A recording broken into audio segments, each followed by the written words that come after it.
Bonjour à tous et bienvenue dans cette nouvelle vidéo. On se retrouve comme d'habitude pour parler films, pour parler séries, pour parler sorties au cinéma comme sur les plateformes de streaming, mais ça normalement vous le savez, évidemment que vous le savez. Et comme vous pouvez le voir, aujourd'hui on est prêt pour rentrer dans l'aviation américaine lors de la Seconde Guerre mondiale.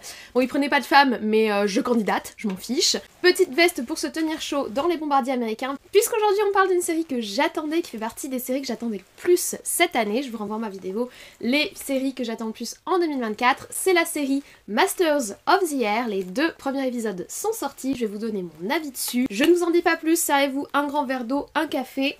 Moi j'ai bien juste ici. Installez-vous confortablement, n'oubliez pas de laisser un petit like et de faire un petit coucou dans les commentaires. Et nous, on se retrouve juste après le générique.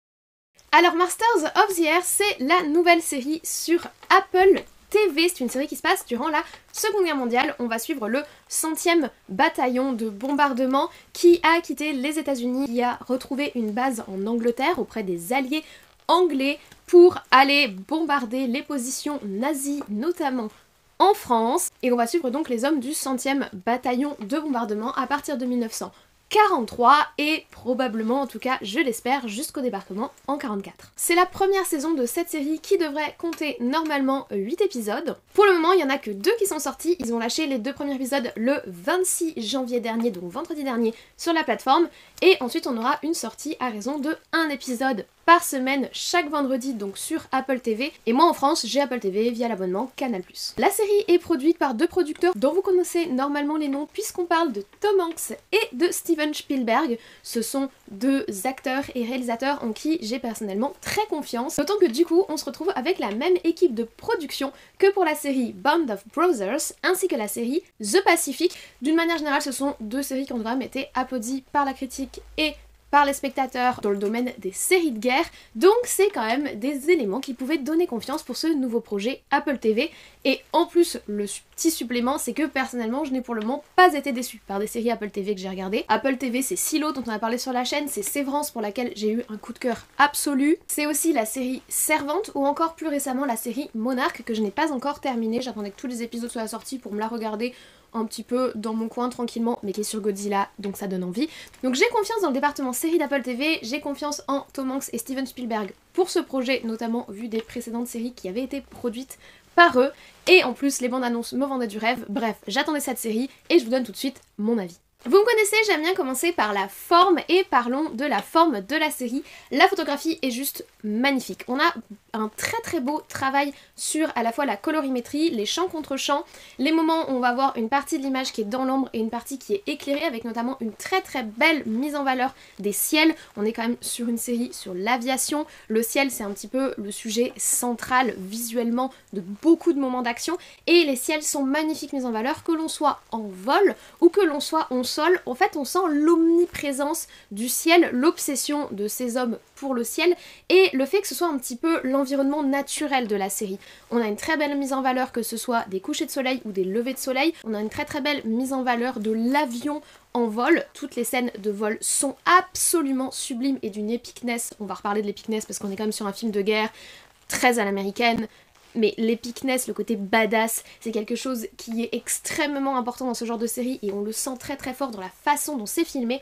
Mais franchement, visuellement, la série est très belle. Et je pense que la meilleure façon de s'en faire une idée rapidement, c'est le générique. Alors ce que j'ai beaucoup aimé, c'est que le générique est présent dès le premier épisode. Et on n'est pas sur un générique un petit peu stylisé, comme on peut en avoir beaucoup dans les séries actuelles, avec quelque chose de plus fait par des ingés graphiques ou fait par des artistes. Là, on est sur juste une compilation d'images issues de la série, sur une musique très galvanisante, très belle musique, on en reparlera, et on comprend très vite aux images qui sont mises en avant dans le générique qu'on va avoir affaire à une très belle photographie, à quelque chose de très travaillé, de très léché.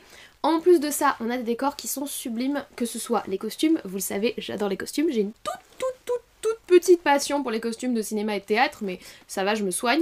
Pas du tout, puisque je viens de m'acheter un énième chapeau juste pour cette vidéo, mais il est très très cool. Mais les costumes sont absolument magnifiques. J'ai regardé avec mes amis la série, et on a cherché pendant la série, on a mis sur pause parce que on ne comprenait pas à quoi servait l'espèce de harnais qu'ils avaient. Donc on a fait des recherches, et il y a vraiment un gros travail de réalisme historique qui a été mis en place sur les tenues des aviateurs, sur cette espèce du coup de sac qu'ils ont autour d'eux, qui est en fait un parachute qu'ils branchent à un espèce de truc sur lequel ils s'assoient quand ils sont dans l'avion. Au lieu de l'avoir dans le dos, ce serait très encombrant, il est branché sous eux. Donc il y a vraiment toute une recherche, tout un travail qui est fait sur l'historicité du costume qui est superbe, et sur l'historicité des décors.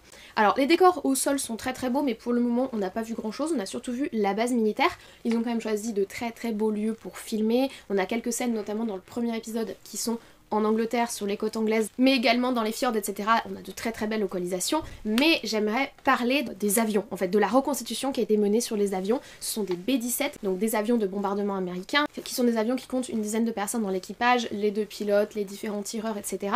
Et je trouve que la façon dont ils nous montrent l'avion, tu sens que aller là-dedans, déjà de base, c'est renoncer à tes chances de survie. Mais tu sens le danger.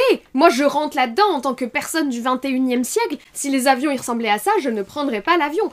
Tu vois les différentes manivelles, tous les bricolages qu'ils doivent faire en vol, les moteurs qui lâchent, et la façon dont ils nous montrent tout ça, c'est très réaliste, tu te sens vraiment projeté dans l'action. Enfin moi, dès le premier épisode, j'ai été prise aux tripes, mais ils sont même pas encore allés sur le front.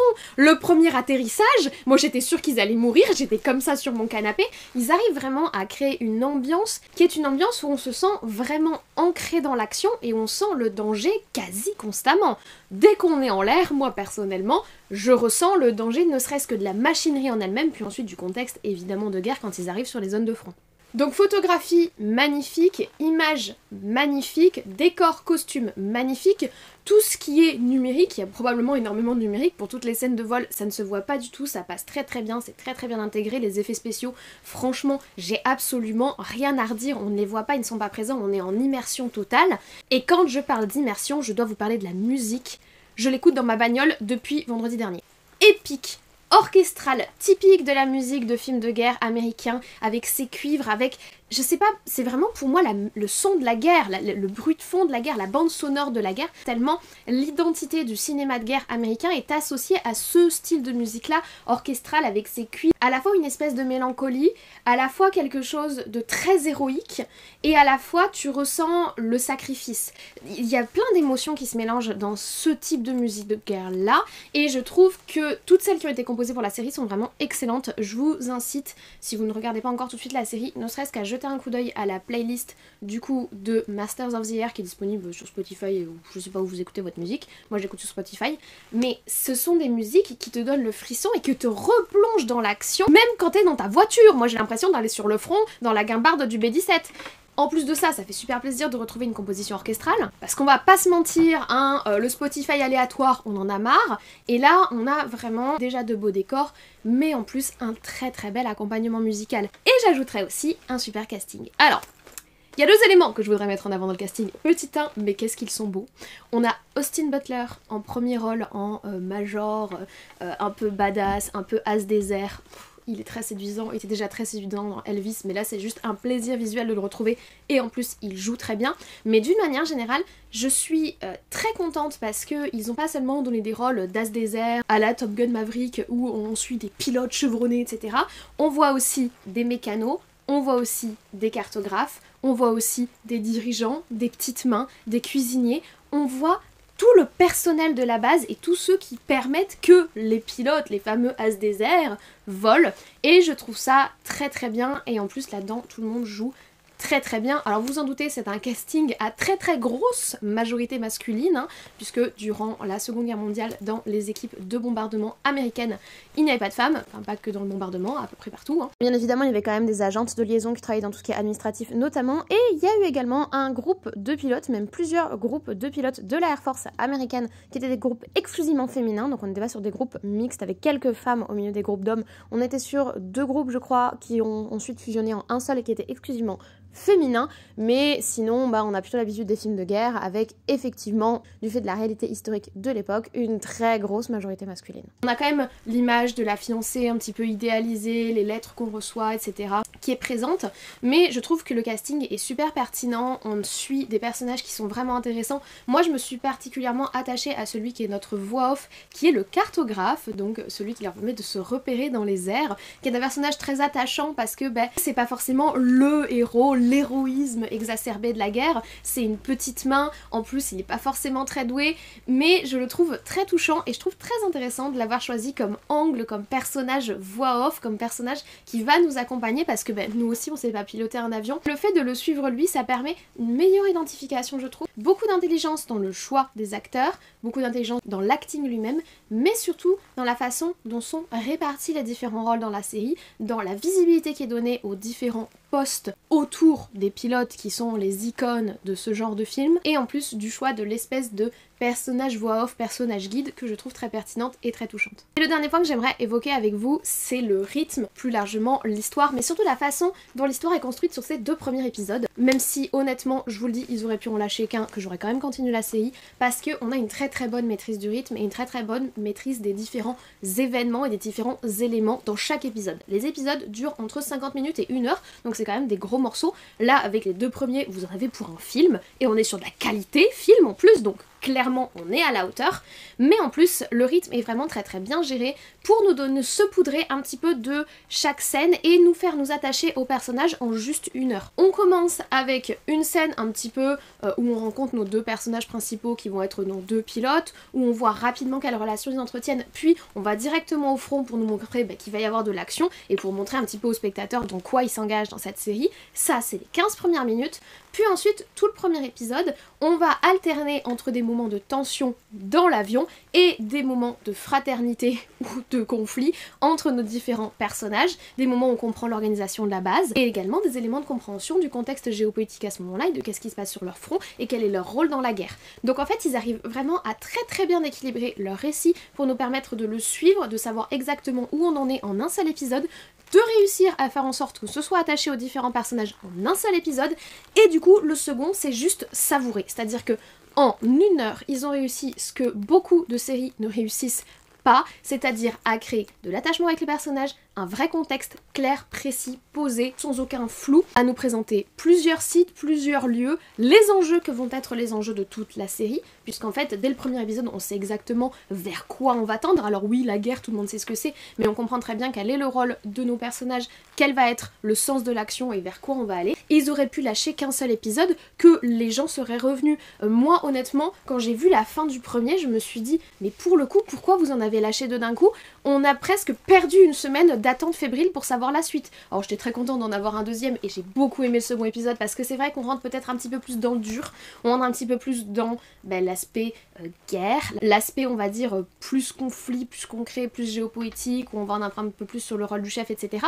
Mais au final, tous les enjeux et tout ce qu'on a à savoir et tout ce qu'on a besoin de savoir pour s'engager dans cette aventure, on l'a dans le premier épisode, c'est maîtrisé, c'est bien écrit. Et en plus, évidemment, on a ce qu'on vient chercher dans ce genre de série, ce que je viens chercher dans ce genre de série, le côté héroïque, le côté qui prend aux tripes.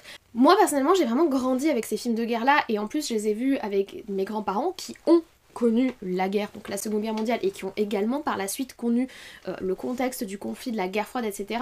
Et je sentais que eux, ils le vivaient vraiment dans leur chair, ce qu'ils voyaient, et on a beaucoup partagé autour de ces films. Et c'est des films qui personnellement me touchent énormément, voir tous ces gamins qu'on envoie à la mort, qui sont traités comme du bétail, c'est-à-dire ah bah on a perdu un équipage, faut attendre que le nouvel arrive. Oui mais il y a 10 personnes qui sont mortes en fait. Enfin, moi ça me touche profondément. Il y a beaucoup de scènes que j'ai trouvées d'une grande sensibilité et d'une grande justesse dans la série. La scène de leur premier départ par exemple, avec les autres jeunes qui les suivent en 4x4 en disant ouah, comme si c'était la fête alors qu'ils vont littéralement à la mort. C'est des moments que je trouve à la fois très durs mais très justes dans la façon dont ils sont mis en scène, parce que c'était comme ça, hein, on envoyait des gosses sans leur dire réellement qu'est-ce qui les attendait, et ils découvriront sur le tas, et ils découvrent la mort, ils découvrent la perte continuelle de membres de leur équipage, de membres de leur groupe, etc. Enfin, parce que la situation est aussi dure et parce que la situation est aussi crue et parce que la situation est aussi réelle, on a également cet héroïsme qui est vraiment propre au cinéma américain, c'est-à-dire qu'on a vraiment la figure du héros de guerre, la figure de l'as des airs, la figure de celui qui va tout donner pour son pays, pour aller libérer un pays occupé, pour combattre l'ennemi iconique qui est le nazi, qui est un ennemi qui est archi diabolisé, qui est complètement anonyme dans la série, mais on est vraiment typiquement dans le style classique du film de guerre à l'américaine. Je suis d'ailleurs curieuse de savoir s'ils vont un peu plus travailler la figure de l'ennemi allemand anonyme dans la série, vu qu'ils ont la latence sur 8 épisodes. Est-ce qu'ils vont la travailler ou pas? Peut-être qu'il y aura un moment où ils vont se retrouver au sol et ils seront pas forcément dans les airs, et peut-être qu'à ce moment-là on va peut-être approcher le sujet différemment. Je suis très curieuse de savoir ça. Mais en tout cas, on retrouve tous les éléments classiques, typiques et totalement maîtrisés d'un film de guerre à l'américaine, sauf que là ça ne dure pas 2 heures, ça en dure 8, et que j'ai très hâte de voir la suite de cette aventure. Caporal Lily au rapport pour l'épisode 3, petit bonus à cette vidéo qui devait normalement initialement seulement parler du premier et du deuxième épisode, mais entre temps le troisième est sorti, donc on va compléter un petit peu la série. Caporal Sirius est également présent pour donner son avis. J'ai beaucoup aimé l'épisode 3 parce qu'il marque un changement d'arc. En fait, on a terminé le premier arc qui se termine par la première grosse mission de nos soldats et on ouvre un nouvel arc qui ouvre énormément de possibilités pour la série. Moi, je pensais qu'on allait se contenter de suivre des aviateurs dans leur mission de bombardement, on va dire. Les suivre avec cette espèce de regard distant qu'ils vont voir par rapport au front et par rapport au terrain de guerre. Et non, en tout cas cet épisode 3 insinue qu'on va potentiellement suivre des personnages qui vont avoir une autre storyline, on va dire, un autre point de vue sur le conflit, et je trouve ça très intéressant. En tout cas, j'ai une fois de plus beaucoup apprécié cet épisode, le rythme est très équilibré une fois encore, c'est toujours très beau. On a une scène en vol qui est magnifique avec les B-17, avec les chasseurs allemands. On a beaucoup de scènes en vol dans cet épisode, mais il y en a une en particulier avec la musique, cette fameuse musique dont je vous ai parlé, qui lui donne le côté frisson dramatique dans l'épisode, et d'une manière générale, on a beaucoup de moments assez dramatiques dans l'épisode, et je trouve d'ailleurs qu'ils ont fait des choix très audacieux par rapport au destin de certains personnages. Big up à eux parce que dans la majorité des séries, on a très peur d'aller trop loin sur des personnages auxquels le spectateur se serait attaché pour éviter justement la grogne du spectateur qui du coup lâcherait l'épisode parce que il est arrivé telle chose ou telle autre chose à son chouchou. Là, je trouve qu'ils font des choix qui sont quand même assez audacieux et qu'il faut souligner, et d'une manière générale je trouve que l'épisode clôt très bien du coup ce premier arc qui est l'arc introduction vers le conflit, et là on va rentrer dans le dur, on va avoir de nouvelles localisations qui sont intéressantes, les choix géopolitiques qui nous sont montrés sont intéressants. Je pense que dans le futur les épisodes du coup seront divisés en différents arcs puisqu'on va avoir des avenirs différents et des lignes différentes pour les personnages qu'on va suivre, et je trouve d'ailleurs intéressant de nous mettre en lumière au 3e épisode, et même plutôt d'ailleurs au 4e épisode, des personnages qu'on n'avait pas du tout approchés avant, donc des choix vraiment intéressants dans la façon dont l'épisode est écrit, des choix intéressants sur le rythme qui je pense vont donner à l'ensemble de la série. On n'est qu'au 3e épisode et on a déjà de gros changements et on ouvre déjà un nouvel arc, donc c'est plutôt prometteur, et j'ai une fois encore beaucoup aimé cet épisode, donc j'ai très hâte d'être à la semaine prochaine pour voir l'épisode 4, et je vous ferai évidemment un petit avis dessus avec mon petit chapeau et mon petit caporal Sirius au rapport toujours. Voilà pour l'épisode 3, je vous laisse avec le bilan. Donc si je vous fais un rapide bilan, j'ai beaucoup aimé ces 2 premiers épisodes, j'ai très hâte de voir la suite. On est typiquement dans ce que j'aime, dans ce style film de guerre à l'américaine, avec cet héroïsme, mais également avec cette justesse, mais également avec cette dureté, mais également cette volonté d'être dans un espèce de réalisme. Évidemment, on n'est pas sur un documentaire, on n'a pas besoin de se répéter, on en a déjà parlé, film historique veut pas dire film documentaire, mais on a une volonté de tendre vers le réel, on a une volonté de tendre vers l'expérience la plus proche possible, celle qu'ont pu vivre les soldats à ce moment-là, dans ce bataillon en particulier, et franchement, j'ai hâte d'en savoir plus, j'ai hâte de voir où ça va nous emmener. Personnellement, je suis très curieuse de savoir quel destin vont rencontrer ces différents personnages auxquels j'ai commencé à m'attacher. Est-ce qu'on va voir le débarquement? Qu'est-ce qu'on va suivre comme différentes missions? Enfin franchement j'ai très hâte, je trouve cette série extrêmement intéressante et extrêmement bien faite. La bande sonore est très bonne, les images sont très bonnes, les effets spéciaux sont même pas décelables tellement ils sont maîtrisés, l'acting est super, le casting est top, les images, les décors, les costumes, bref, j'ai rien à dire. Vivement vendredi prochain et j'espère qu'on suivra ça ensemble. Voilà, je vous remercie d'avoir regardé cette vidéo sur Masters of the Air jusqu'au bout, j'espère que vous l'avez appréciée. Si c'est le cas, n'hésitez pas à mettre un petit like, un petit commentaire, vous connaissez la chanson. N'hésitez pas à me dire si vous allez regarder la série, si vous l'avez commencé, ou juste à faire un petit coucou, ça fait toujours plaisir. N'oubliez pas, le petit like, ça aide au référencement. Si vous n'êtes pas encore abonné, ça se passe juste en dessous, c'est gratuit et ça vous permettra de suivre la série avec moi dès la semaine prochaine. Et moi je ne vous embête pas plus, je vous souhaite dès à présent une très bonne journée, une très bonne semaine, de très bons visionnage. Peut-être Masters of the Air sur Apple TV. Surtout, prenez soin de vous, je vais essayer d'en faire de même et nous on se retrouve très vite.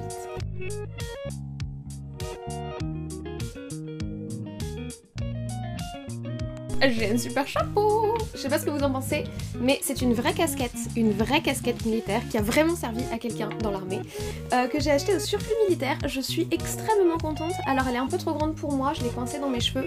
J'espère qu'elle tiendra toute la vidéo. Comme vous pouvez le remarquer, elle est malheureusement pas assortie à ma veste. C'est la même veste que celle que j'avais pour Napoléon.